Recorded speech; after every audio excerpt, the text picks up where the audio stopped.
погода немноголюдно, но поклевочки есть.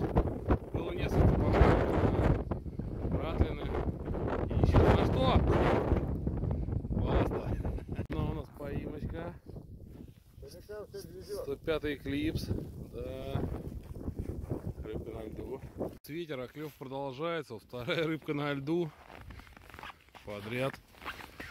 И там, кстати, тоже у нас